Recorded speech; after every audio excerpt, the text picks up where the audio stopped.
Good morning, ladies and gentlemen, and welcome back to another episode of Albion Online with your host, Blackboa here. Today is going to be an interesting day, you could say, because we are back in Albion Online checking out the Wild Blood update, which is the next update for Albion Online, which releases on October 16th. This test server has all of the new shapeshifter weapons on it. It has the awakening process on it. It has the new potions on it. Pretty much anything that you were interested in to test before the actual update goes live is currently on this test server. So today we're going to go through a little bit of a learning process to see how these weapons work, but also to test the awakening process and discuss if there's any kind of pay-to-win concerns. Just by watching a few other streamers before I even tested this, I definitely am feeling there's going to be some issues there, but we'll go through it together and learn about the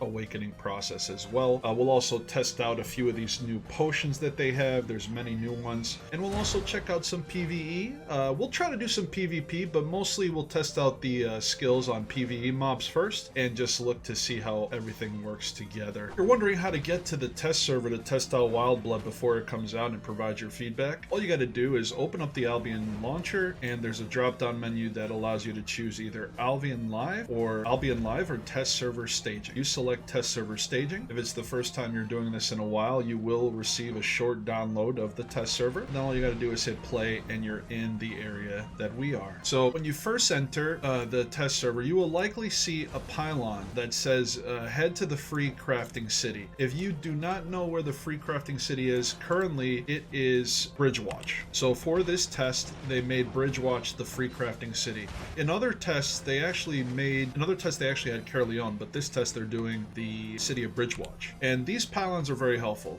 One of these pylons, for instance, will unlock your whole Destiny board and the new tracking system. Part of the pylons as you move across will unlock the required resources to awaken equipment. Other pylons will give you 1 billion silvers because you may need to spend some money with the awakening process.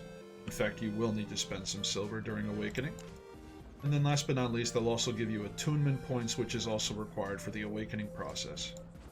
So the first thing you do when you get to the test server, make sure you press all the pylons, give yourself some gold, give yourself some resources, get some attunement points, and of course unlock the whole Destiny board. Then you're ready to test whatever you want. Now that you got all your Destiny board unlocked and you got some money in the bank, you then want to go to these crafting stations and select the weapons that you want to test, select the armor that you want to use. Now, because the shapeshifter weapons are part of the Hunter's Lodge, you want to go to the Hunter Lodge vendor. And let me just show you how these work. Basically, this is a free crafting station for weapons or armor. All of the 3 different types of weapon classes are represented. You have the Mage Tree also elsewhere, as well as the Warrior Forge. But we want to check out the weapons known as the shapeshifter weapons. So you could change the tier. You could search for weapons in here if you know the exact name. But for instance, if we wanted to create an Elder Prowling Staff, which we already did, you would just click the item, you can select the rarity, you can click craft, and just like that, you have a newly crafted item. You can do this for any weapon as well as any armor so that you can test anything you'd like within the test server. Another major update that is coming with Wild Blood is the island system revamp. There's some interesting things going on here, so if you wanted to test this beforehand, you could go on the test server, go to the island merchant, and unlock premium and silver required for the islands. You can then talk to them and see what you want to buy. So if we purchase this, we'll purchase that. So yeah, this is the island. Now the island's definitely got a little bit of a different look. You could see that it definitely looks different on the mini maps here. And we're going to be having to upgrade the island too. So level 1 shows us this. I was told that we are able to build anywhere and have it be a farm. Previously, when you upgraded islands, you could only have them in one spot. I'm still going to test the amount of farms you can have. I don't know if that's capped to what the island merchant says or if now everything on your island at level 6 can be a farm. But if that's the case, then there's a lot of farming to be done. But we're going to be testing this right now just to see exactly how many islands you can have. We wanted to upgrade this. +2 multi-purpose plots, +2 small plots. So it no longer says anything about the number of farms you can have. So perhaps based on this change, It says 2 multi-purpose plots and 2 small multi-purpose plots. I wonder now if they have changed this in some way so that you can have more than just the 5 total island plots. Now, I do have a fully upgraded island in Thetford's, but I just wanted to show you the process of how to actually get an island upgraded and show you that it's changing in terms of the wording there. So let me just go back to my Limhurst Island. So this is my personal island here. It's upgraded to the max, so I have your traditional 6 plots, which you could normally only put up here. Now these are called multi-purpose plots, and so you could actually place anything here. The thing that I want to purposely test is the ability to create more than 5 island plots for farming. It appears now that you can technically have all of your plots be farming plots if you wanted to, or anything you wanted. Now, that is a huge change from just limiting people to 5. Many people would create alternate characters just to kind of get more and more farm spots. This, I'm not sure what the impact is going to be from a perspective of the economy, because if everyone can make all of these plots, that's going to be a lot more resources getting pumped into this economy. It'll probably bring down the prices of food, I would imagine, but we will see. So this is another farm here. This is another farm. These plots can be anything you want them to be. So the former rule of only farming plots being able to be placed up here,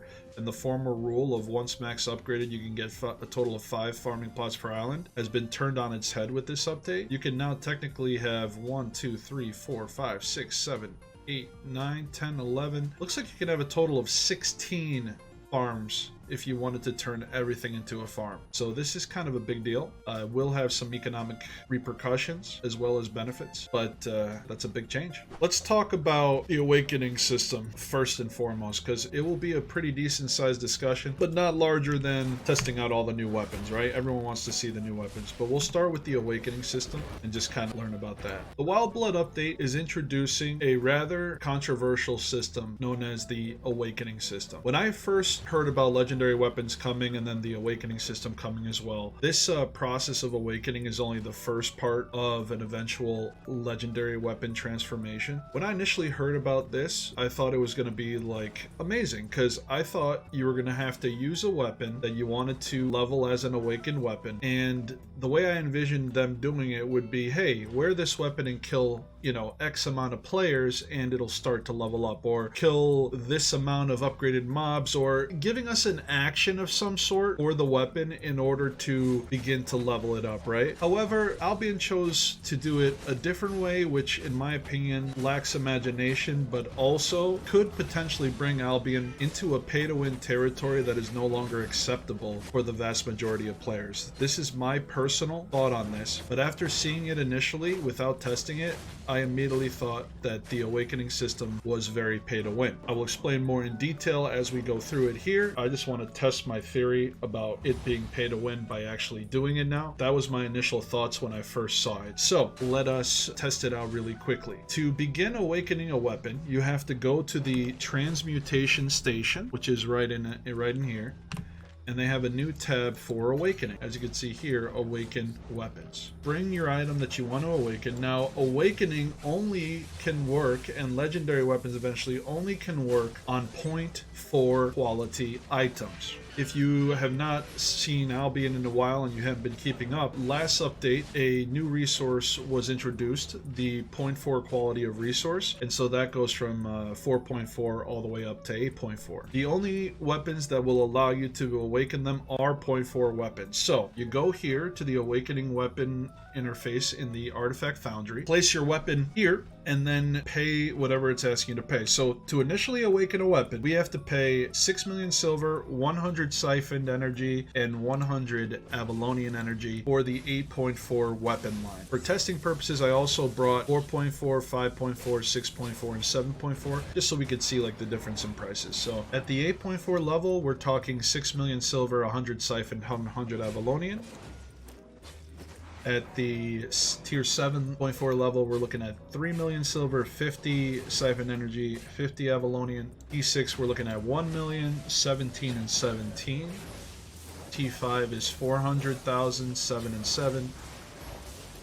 and then T4 is 200,000, 4 and 4.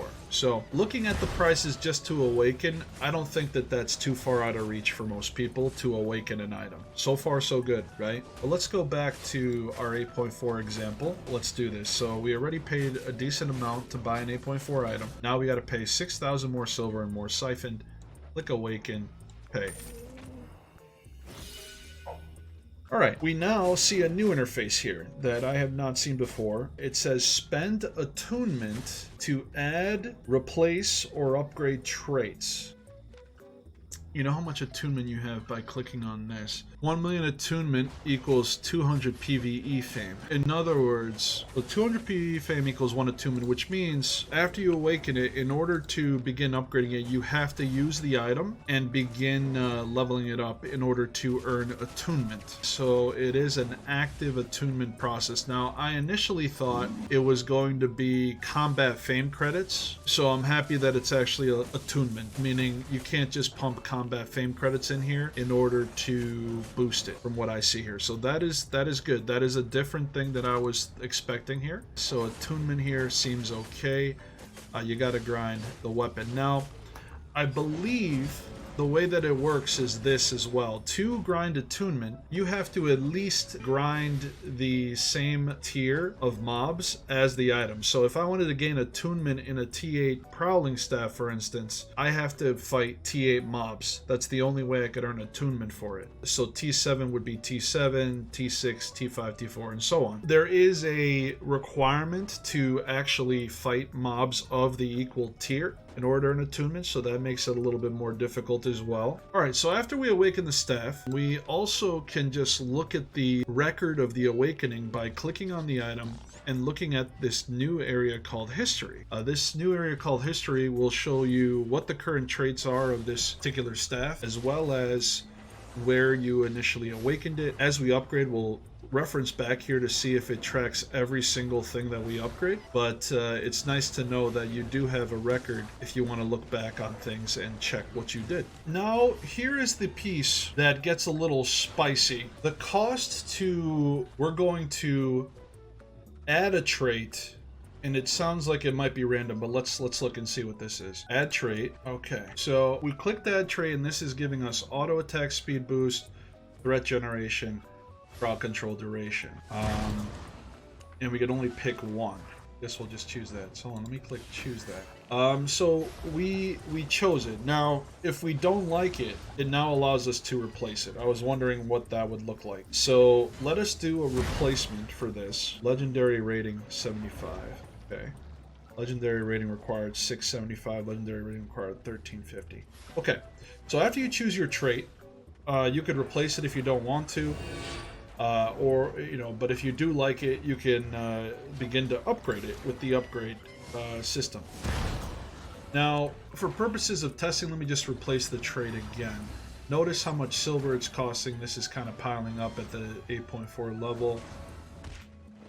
Replace the trait. Base. Okay, this is much better. Ability damage. So, yeah, I'm pretty sure we're a magic damage class, right? Or does it say what type of damage we do? Dealing magical damage. So that's an ability power bonus, yeah. So that's actually a pretty good one. Let's go with ability damage. Max energy is kind of huge too, now that I think about it. We'll go with ability damage for now. Alright, so we replaced the trait. Our legendary rating is 67. And let us do an upgraded trait here. So if we want to upgrade this, now it's going to start to cost a lot. Let's try to click another one.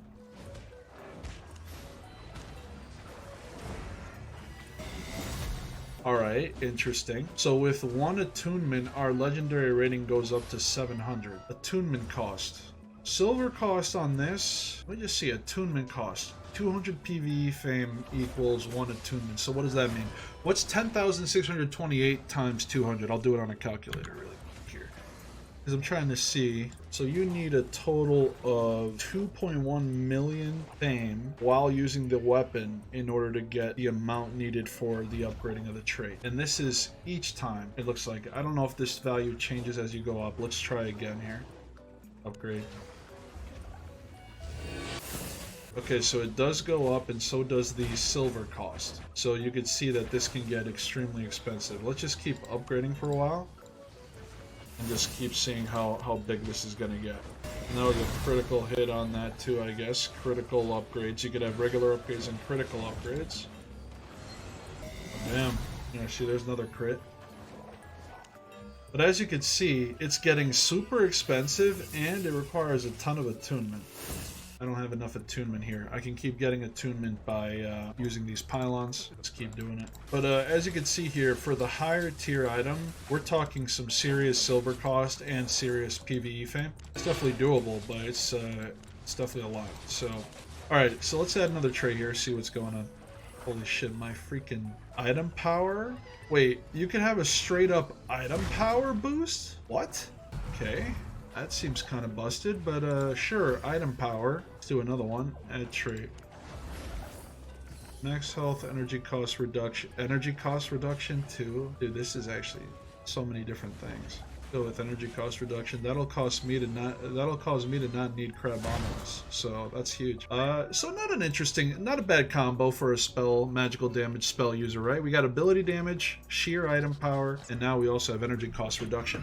So we'll attune these traits in a moment as well. I want to see if these cost even more. Okay, this is where it starts to get pretty ridiculous, right? So the first level, manageable. Now, look at this. Second level, you need 4.7 million silver. Actually, this is to replace a trait, sorry. The upgrade trait, though, same thing. It went from 1,010,000 to 3,026,000. So let me just look back here. So it is a cumulative increase across the board no matter what trait you are training. As you train one trait, the cost of it goes up and it carries over to whichever one of these traits you want to increase. So again, that's actually very, very hefty. A lot more silver involved, a lot more faming involved. But do you see that this apparently has no limit? Is there a limit to this? Because if there's no limit to this, then I have very, very serious concerns. I have serious concerns even without a limit, but I have very serious concerns, especially if there's no limit here. Because you're going to get some people who are likely going to just pay to win here. And yes, do they still have to go ahead and farm PvE? Yeah, they do. But at the same time, the amount of silver it's costing here is pretty astronomical. Let's just continue on here. Upgrade. See how ridiculous it gets.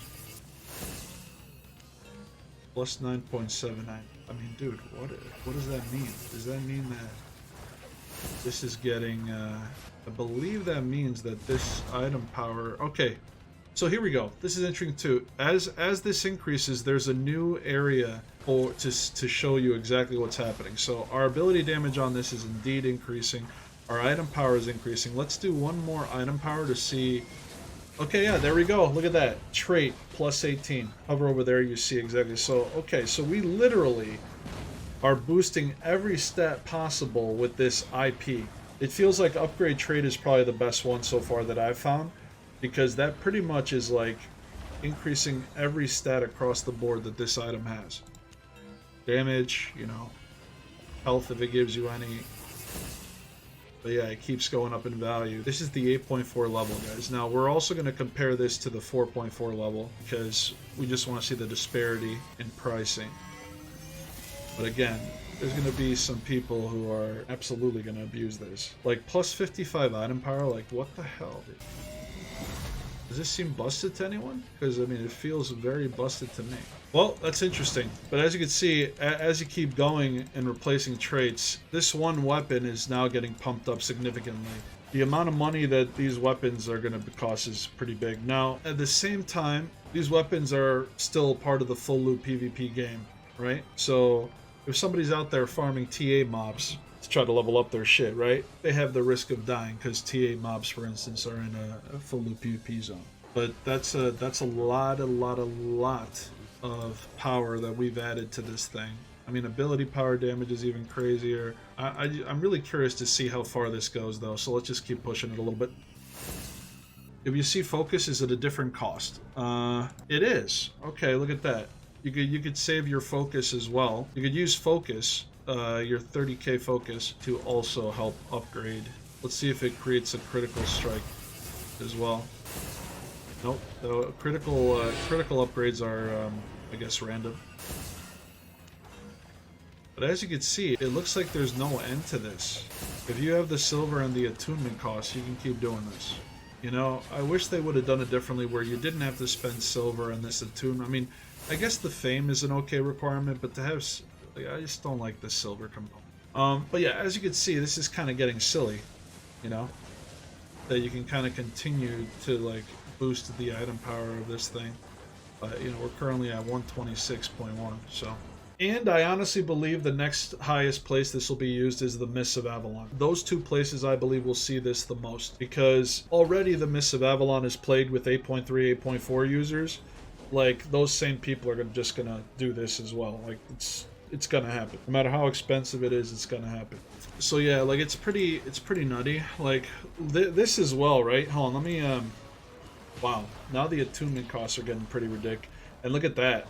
We're up to begin attuning him more, we're already up to 17 million silver to do this at 145,149. When selecting your traits, one thing you could do is always look at the possible traits window. To get to this window, you click on one of the traits that you want to look at, and there's a little caret on the side here that'll show you the possible traits. So you can get ability damage, auto attack range. Wait, what? Auto attack range up to 24% increased range? Holy shit, what? Oh my god, what would that be good with?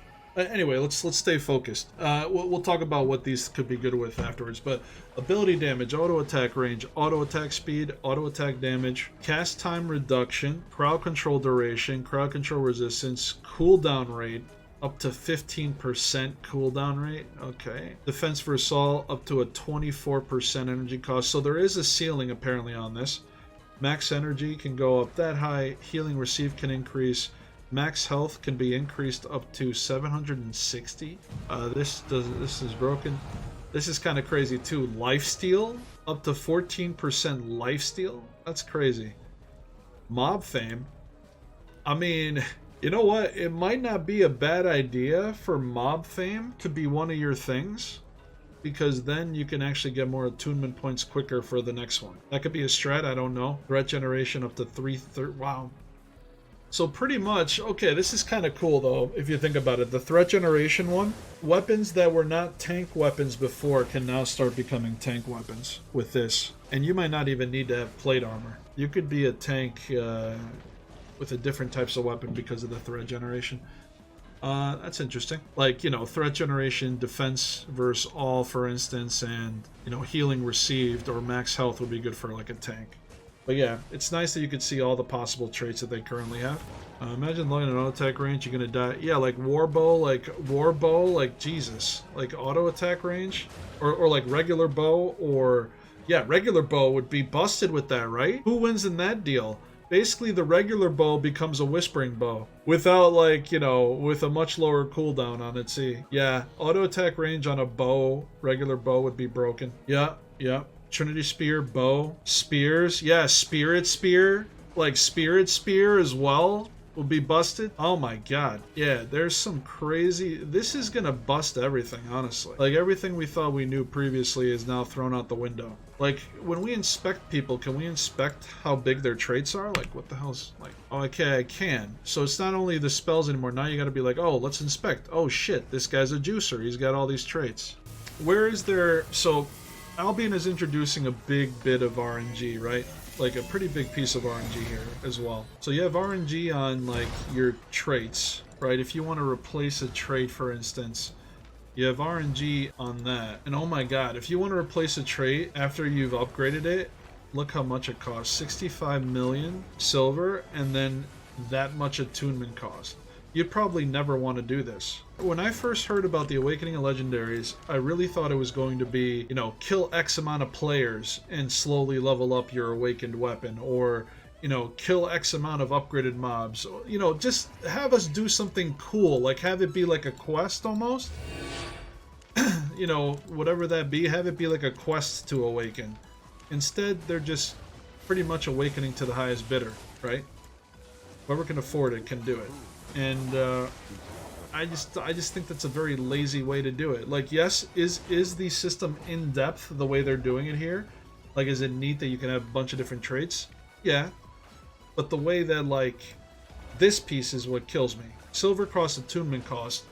Like, I wish to, you know, level up the trait, you had to do some sort of action instead of just straight up make this a silver sink and a time sink, because it's not just silver you guys got to worry about, right? This is time. Attunement cost equals time. This system becomes less accessible to newer players, in my opinion, especially if they want to get the highest gear. But yeah, I wish they did this differently. I'm not a huge fan of this. It just suddenly makes things busted in so many ways. But it is what it is. It's just astronomical, and it's direct boost to item power as well, right? That's why this becomes a little bit more pay to win than other things, because you're paying silver to upgrade direct stats on a weapon. So like, it's almost like you're buying an upgraded weapon from like a cash shop. It's not the same thing exactly, because you're buying gold, converting it to silver, then boosting your item power. That's how that works in Albion. But you might as well be selling a weapon on a cash shop that directly impacts your item power, right? Like, that's kind of how I kind of see a parallel there. Not a direct parallel, but like, you know, the start of something that I don't like to see. Because guys, listen as well, right? It's not just awakened weapons. It's going to be awakened armors. It's going to be awakened armors. So this same process is going to boost all this shit eventually. Like, where does it end, right? Like, some people are going to be turning superhuman with this. And I don't want this game to feel like Arcade, where, like, you know, you have to play years to compete against some people in that case, right? Like, for some reason, I'm getting Arcade vibes with this. Not because the upgrading process is similar in terms of like how it's done, right? Like, shit breaks in Arcade, or it's RNG if it even upgrades. Like, here you're guaranteed the upgrade if you pay the cost. That's good. You know, I'm happy that's not like Arcade.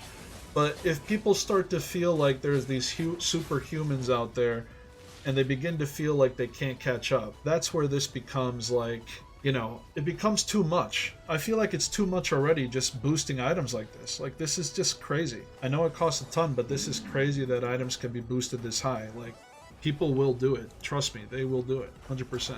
So that's what concerns me here, is that I know it's a full loop PvP game, but like, we've been saying that for years now, and I would say that that argument has been good up until this point, but I do feel like this kind of crosses a bit of a line for me personally. It crosses a bit of a line for me personally, at least so far. One other thing to say about pay to win too, right? Because these items here can only be 0.4, right? It's a shame that they're not introducing ways for solo players to actually gather 0.4. It's still dominated by the guilds. Because they're plentiful resource nodes that have a huge timer, and all the larger guilds are fighting over the 0.4 nodes, like, it's just another thing that the general population doesn't have access to. So not only can they not craft these things on their own and gather it on their own, I mean, they could craft it on their own if they buy it from the auction, but like, they can't gather it on their own, and now they got to spend all this silver.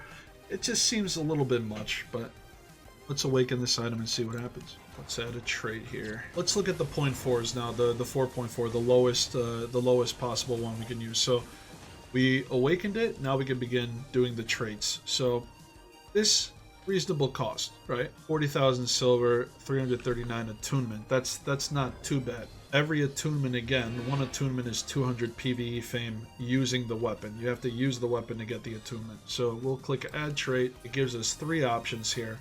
We can either choose ability damage, healing received item power, or ability damage. Go with item power. And now we'll just upgrade this trait. If you want to replace the trait again, you could do that here and keep trying to get a better trait, but we're just going to just start upgrading. The other part of this too that's good for the attunement that I like is that to get this, it means you have to go out and do things, which means maybe the world will feel more alive. Right? Now that's also up to debate, because if you're able to gain attunement through hardcore expeditions, then that's going to become more popular too. But at a minimum, you're going to see more people out gaining attunement, but also doing their new tracking skill, which we'll talk about in a little bit as well. So I still believe this is a pay to win mechanic despite having to do this.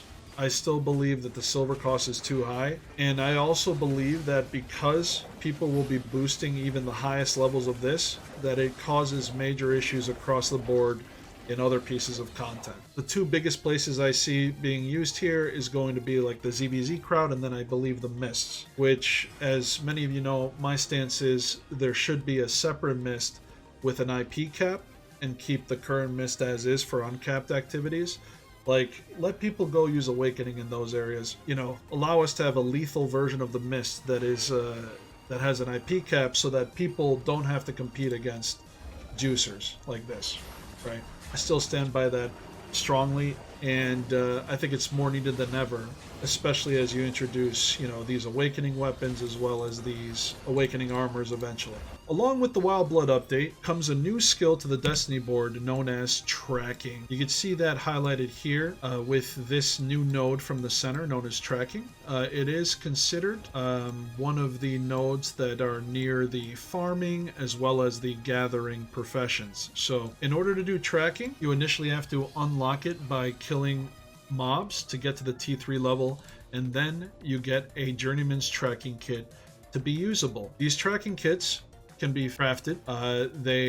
You could see here that you can make them with wood and leather, and the way that you would craft them is you would go to the tool maker, and that is where you would be able to purchase the tracking kit. Once you purchase the tracking kit, you will then be able to track various mobs that would drop the new artifacts needed to create the shapeshifter weapons. So we're going to go into the Black Zone and try tracking out and just see how it works, while also testing out some of the weapons that are new with the shapeshifter items. So let's head to the Black Zone. But essentially you now know where to get it, you know how to craft it, the tool maker, and let's go test this out. Alright, so we're in the Black Zone currently, about to test out our tracking skill, and the way that it works is you have to have a tracking kit in your inventory, and you head out, and we're just going to press U.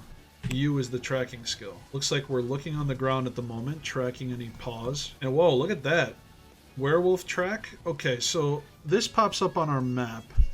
We have werewolf tracks, hellfire imp tracks, and sylvan tracks. Alright, let's go look and see what this does. We're gonna go up to the sylvan one just so I could test this out. Okay, there we go. So there we go. See, the tracks are here. Now you click on the track, and it looks like it's going to give me some more direction. The hunt begins. Go to the marked location. Okay, so once you get a track, you now have to start the hunt. It highlights where you need to go. It tells you where you need to go as well. So we're going to head over to where it's telling us, and we'll see how this plays out. There's someone over there who might try to kill us. Tracks just appear on the ground no matter what if you have the tracking skill, right? You could just start clicking on them even without. Like, as long as you have a tracking kit, those should appear on the map, it looks like. It looks cool so far. Is this just going to be a horse riding simulator? Or like, you know, because it seems like there's a lot of movement that is required for tracking. So, we'll see.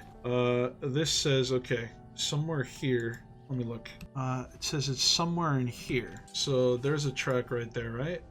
This over here. Oh, okay, it's a circle on the ground. I see. Okay, they circle it. All right. So you know you're at the right track when there's a circle around it. Now it's saying go to the marked location. Did that increase my skill as well? It looked like I got some skill in tracking just for doing that. You gained 270 fame. So yeah, I guess that's tracking skill we're gaining each time you, like, you know, check a track. Yeah, so already I see, like, this is okay. Don't get me wrong, like, it's cool so far, but this could get old if it's just running, like, you know, if it's just mounting up from place to place. Like, I could see this being an issue because it does make us run a lot, but we'll see.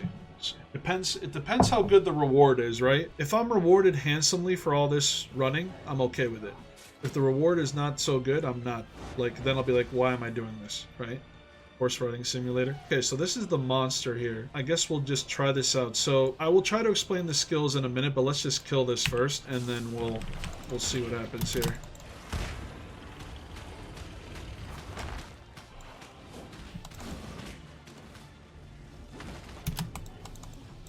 But I can't target it. Runes will go on fleas because of its deep wounds. Oh, really? Alright, so even more running. There he is again.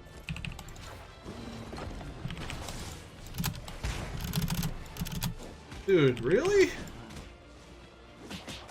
Oh, I thought I was running again.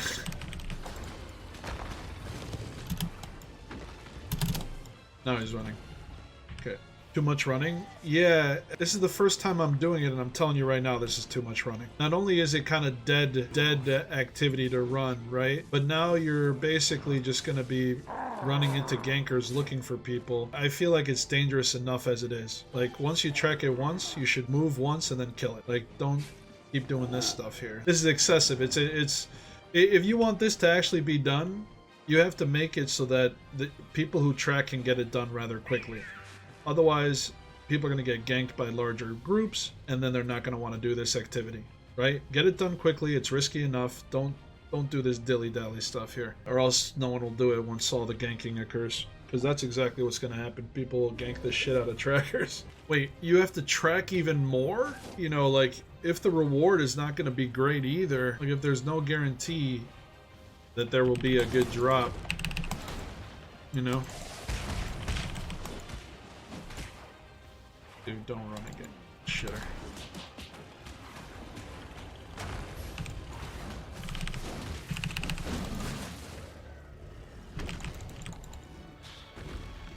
Dude, really? I mean, that's cool. You could. So we're gonna go over the weapons in detail, guys. There's some cool shit with this shapeshifter stuff. That's why I'm saving the best for last. Because Awakening, not really excited. Tracking needs to be less running. Then maybe I'll be more excited. But the weapons are always exciting. So can't wait to go over that. There we go.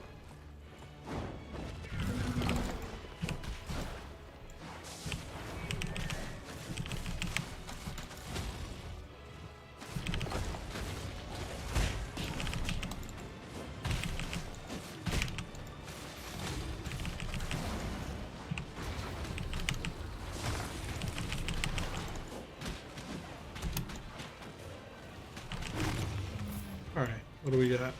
So, this is Rare Animal Remains, Rugged Shadow Claw. So you get a bunch of parts together and then you craft the artifact? Is that how that works? Only potion crafting? You didn't get an artifact? Only potion... Oh, this is for potions? The Rare Animal Remains are for potions? Okay, I didn't even get the artifact. This is a potion thing, you're saying. Tracking system is a cool idea. It's always nice to have a new skill. It's cool that there's a new thing to craft with the tracking toolkit. And the start of the tracking is cool, whereby you press the U button and you begin to track animals, right? You can decide what kind of artifact to go for because it shows you the different types of monsters that you can track. Once you go track the print of your choice, you then are being sent around to either gather more tracks or fight the mobs. The mobs, however, as they get hurt, try to run and they usually escape, causing you to have to run further to try to kill them. In our last little segment here, you saw that we probably had to fight him 3 or 4 different places because he kept running. The loot there wasn't very good. And I was mistaken. You wouldn't, the loot here will be very close to what will be on live unless they adjust it, right? Because Black Market has nothing to do with the artifacts. The artifact loot is not through the Black Market. So what we see here is basically what kind of loot we can expect. It was only one that we did, so it's only one piece of the sample size, so we obviously have to do more. But as it is right now, my biggest critique is cut down on the running and increase the reward, and then things should be okay. Our next segment here is going to be looking at each weapon and seeing what they do. This is perhaps the most exciting part of this whole update, the new Shapeshifter line of weapons. You can find them on the Hunter's Lodge of the Destiny board, and there it is right there. And so you have 1, 2, 3, 4, 5, 6, 7 brand new weapons, all Shapeshifter items that you can then grind specialization in afterwards. All of the weapons have the same skills for pretty much everything except for their E abilities, which is a separate transformation that gives 2 unique skills and a passive when you transform. So all of these spells will be the same just as any other weapon is in this game. This, when you transform, will be unique and you get these little abilities. The first staff we'll look at is going to be the Elder Prowling Staff. Now, let's go over the cues. Unstable projectile. Shoot a projectile of unstable energy at target enemy, dealing magical damage and shattering in a cone behind them. Deals 244 manual to all enemies hit by the cone. Applies 1 shift charge. Shift charges allow you to transform into and empower the abilities of your shape. Stacks are removed when mounting up. Okay, so let's try the unstable projectile, and then we can just test the test something here. So if I were to go, so this has a cast time and a 12-meter range. Interesting, actually. Now you can see that green bar is our shapeshifter bar. So when we press E, we now have new skills. And we have a leap ability as well as a little snag right there. And it's kind of nice. When you run out of charges, you pretty much you're done there. And so we were able to use those abilities there. Pretty interesting on that Q. Let me just try the Q again because I want to see. Oh, that's a fucking crystal spider too. Okay, so it does have a bit of a splash at the end. Which is not bad for PvE, I suppose, or even just PvP if you can get like a big hit on somebody. Interesting. Okay. Next ability is Reality Crack. Combined with the two abilities, the combo resets after 5 seconds. Cause a brief crack in reality into the targeted direction, dealing magic damage to all enemies hit. Hitting at least one enemy will apply 1 shift charge on you and continue the combo. Creating a fissure in reality into the target direction, dealing damage. So wait, you can continue the combo this multiple times? Alright, let me see. Let's see how this works. Let me try this.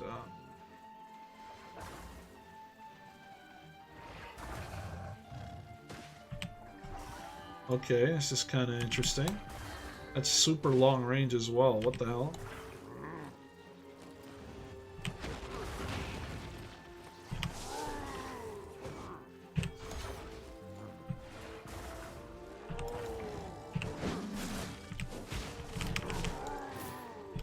Okay, wait, is this a okay? So this looks like it's a 2-part combo with swiping. Interesting. Okay.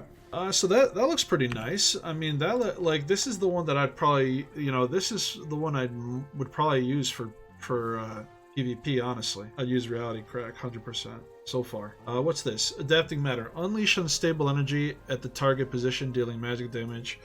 Applies a shield to yourself. Also, that absorbs damage. This one will apply 1 shift charge, unless one ally will apply shift charge. Shift charges show you transform into empower. Okay, so this seems like it might be more of a ZVZ ability, but it seems pretty nice. Let me just see how far it is. So you basically can be part arcane. That's kind of crazy, right? You're pretty much like an arcane staff, giving people shields now. Now I also think, Gokid, come close to me. I think if someone's right on top of you, right? Come close to me, Gokid. If someone's right on top of me, right, I can actually deal damage and shield at the same time. So that's kind of crazy too, right? If you're like fighting close quarters, not only am I dealing damage, but I'm also shielding AoE style my party. So you can either just deal damage straight out, or if they're right next to you, you just basically go, oh, come on. If they're right next to you, you basically just apply a shield to yourself and deal damage as well. The last ability is Pulse Shock. Cast a shockwave in front of you dealing damage. Decreases the damage resistances. So if I were to say which one of the Qs were probably the best PvE one, I think Pulse Shock might be it. If you're just trying to grind PvE, like this seems like a powerful AoE on a pretty short cooldown. Just grab a few animals together to test it out. Maybe not. I don't know. Maybe this isn't the best, but it feels like it could be the best. It does good AoE, pretty decent damage, and it decreases their damage resist. So that's like if you're in a group leveling up, you're gonna want to use this to just make all the mobs squishy. It says up to 3 times, which means 21% damage resistance reduction. Pretty big. So yeah, so I do like a lot of the Qs here. I think Reality Crack could be good for a kiting playstyle in PvP. I believe this shield is going to be very useful in group content. This is a PvE item for solo or group, and then this one is not bad, but it's more like a splash. Like, you hit them and then it splash damages out to other people. Or, this is more of a longer range AoE, so you could probably use this for PvE as well, because it hits 2 people, as you see. It is a click on target ability as well, so it's not directional. You just have to pick a target and it hits it, and then splashes the damage out afterwards. So overall, I would say first queue and fourth queue PvE, reality crack, kiting PvP, and then group activities, the adapting matter, as from initial inspection. All right, let's look at the W's. Distortion. Conjure a cloud of distorted reality in the form of the target location. Lasts 3 seconds. Deals 40 magical damage and slows. Okay, interesting. Let's see. Let's see. This is a 12 meter skill ability, right? So.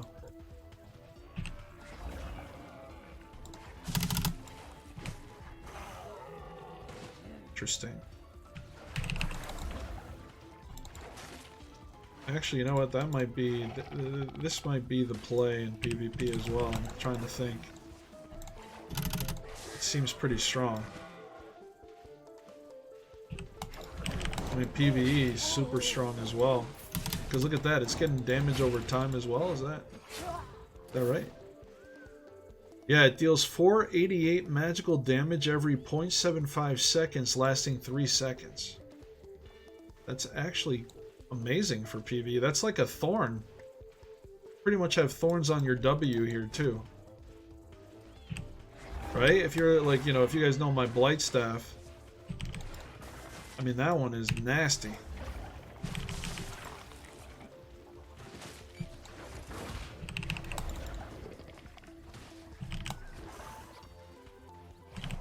I don't know, probably Reality Crack might also be the best in slot for PvE as well. It's actually really good. But yeah, this feels nice. 0 cast time on this W, you know, damage over time ability. You know, think of the combos, right? Think of the combos of like, you know, trying to like stop somebody in place. It could definitely deal some tick damage.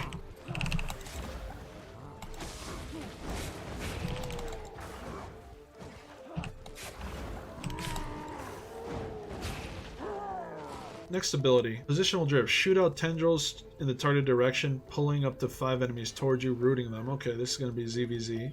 Could also be good for solo, but we'll see. Deal some damage. Okay, let's try this. Tendrils in a targeted location. Oh shit. Okay, hold on. That could be... it's kind of interesting. And it roots them? Is that right? Roots them. Yeah, that's strong. That's pretty strong for, definitely for group PvP. Oh man, you know what you could do here too, for like 5v5s? Like, if you want to totally just destroy people's mana, what is that chest piece? Is that the Royal Plate Armor? Like, you're gonna tendril them in, and then you're gonna cast the freaking Royal Plate Armor, and they're just like... their mana's gone. That's going to be a big combo with that, 100%. Let's go to the third one. Tether shift. Attach a tether to a group member or enemy, lasting 7 seconds. Group members have their damage resistance increased by 73. Okay, there's another kind of buffy type thing you do. Recast ability to activate the tether. If it attached to the enemy, you will dash to them. If it attached to a group member, you will pull them towards you. Apply a shield on the pulled group member that absorbs damage. Damn. Alright, so stay there. I'm gonna do something here. Get over here! Oh, shit. Wait, so you can do it at any time. Dude, so wait a second. That's League of Legends. Who is that guy? It's that, like, that ADC who, like, allows you to, like, bind with somebody else. You know what I'm talking about? I feel like her name starts with a K, right? That green. You know what I'm talking about, guys? League of Legends players in here at all? Dude, is this a point and click? If so, broken. Dude, that's a guaranteed. Yo, that's busted. This looks like it's a guaranteed thing, right? Or yeah, it's a point and click ability. What? Dude. Oh my god. Ganking is going to be ridiculous with that. I mean, somehow people are going to figure something out, because it's easy. So this is like a much better version of the helmet, the Duskweaver helmet. The Duskweaver helmet is kind of useless now. Well, maybe not useless, but like, imagine using Duskweaver helmet with this too.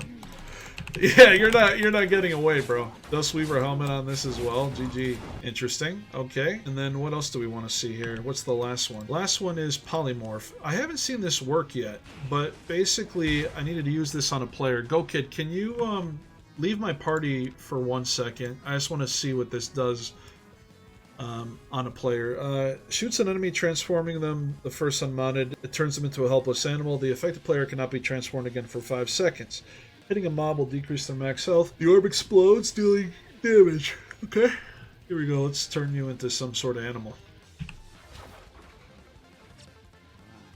Alright, it turns you into a rat. That's kind of cool. They already thought of the amount of people who wanted to chain CC this ability, right? Like, imagine you just wanted to troll people and you would just, like, constantly just train polymorph on people, but they said the affected player cannot be transformed again for 5 seconds. So they knew this was going to be a trolly type of thing. They're like, yeah, we're not going to let players, you know, we're not going to let players do shit like that. No fun for us.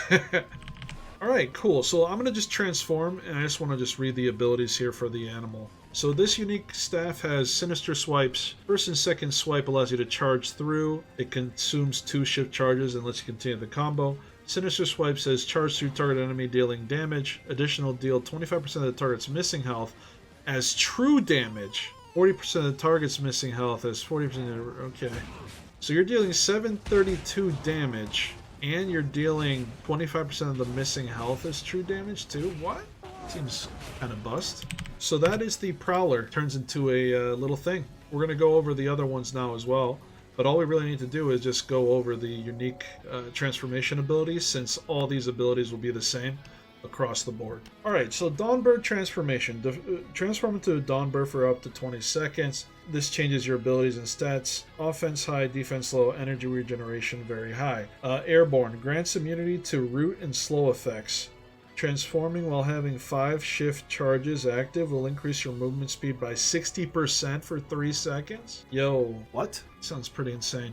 I actually did not read the Panther one on that. Let me just quickly read that, because I didn't realize there's other things that happen here. Transform to Shadow Panther on the prowl. If no enemies are within a 9-meter radius around you, you will turn invisible to players but reduce your movement speed. While invisible, enemies within a 25-meter radius will be alerted. Got you. Cool. So Lightcaller, I kind of want to test this out. We're going to go over the passives last, okay, guys? I just want to check a couple things. Alright, so here we go. Shifting. Okay, laser. And then what does this thing do? What does this thing do? Shit. I got no mobs to do it on. Judgment. Launch a beam of immense energy at the target, dealing... What? Wait, is that like a... That's like a... That's like a... Oh my god, imagine one hand... Like that. That's like a one-hand fire staff. Pretty much. Let me try this again. Boop. It is targeted. So W... Oh, what the hell? Yo, this is busted. Judgment. That looks really freaking cool, actually.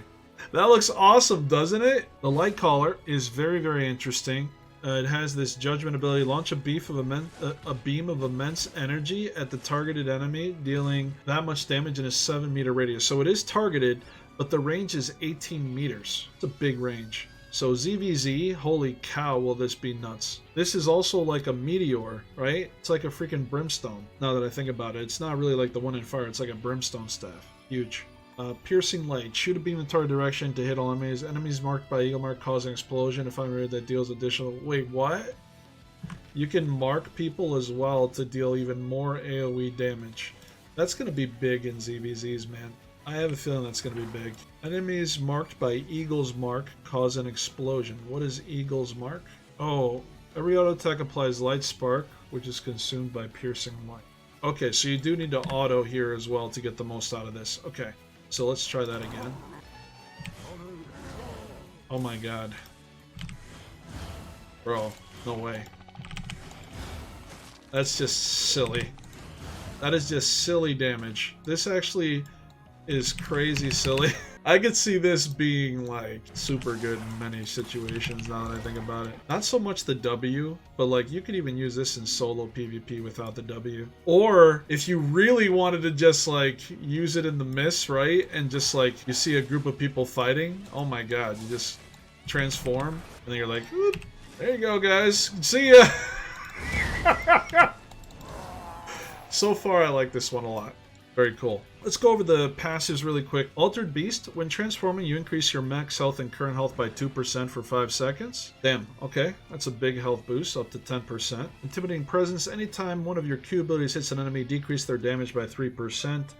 Increase your threat generation against mob by 100%. That's big. That's a big damage reduction right there. Okay. After dealing damage, apply 1 shift charge on you every 5 seconds. Now, if you... I would use this one most of all. That's what I was using. So you just deal one little bit of damage, and you'll just keep getting shift charges without having to like attack someone again. Like, you know what I mean? So if you're needing to run and you're trying to like gain some more shift charges, you could do this with that. Rule Bender. After casting a W ability, increase your auto attack speed and cast speed by 30% for 5 seconds. That is definitely interesting. And then Light Spark. Every auto attack applies Light Spark for 10 seconds, which is consumed by piercing light. We talked about that here. The Eagle's Mark is basically Light Spark. They probably need to update that just to not any disagreements or misunderstandings. But this deals a lot of damage. This right here, if at least 1 shift charge is active on you, the beam will consume it, reducing the cooldown by 60%. That was really cool, guys. That was what we've went over so far. This will be part 1 of the Wild Blood update test server video. We've gone over the awakening weapons, we've gone over the tracking system, and we just started going over the shapeshifter weapons. We did 2 out of the 7. The next video we do in this series will complete the 5 shapeshifter weapons, and then we'll also take a moment to go over the new potions that are entering the game as well. While I am excited for the Wild Blood update, I do have a cautionary tale on the awakening system. I do believe it is going in a direction that I'm not comfortable with. Having these silver costs be as high as they are feels pay to win to me. Despite having to still wear them and level them up via PV fame, it still feels out of reach for most people. And I just worry that Albion will continue to go in this direction moving forward with the armors as well. So, cautionary tale there. Tracking system was not as impressive as I would have liked. I would definitely love them to reduce the running required when doing tracking. But the weapons so far seem really fun, and I'm excited about that the most. So, we'll see you next time. Thank you for watching, and be safe out there. Hi guys, Blackboa here. Thanks so much for watching my latest video. If you like what you saw, please hit that like and subscribe button on your way out. I truly appreciate it. Thanks, bros, and I'll see you next time.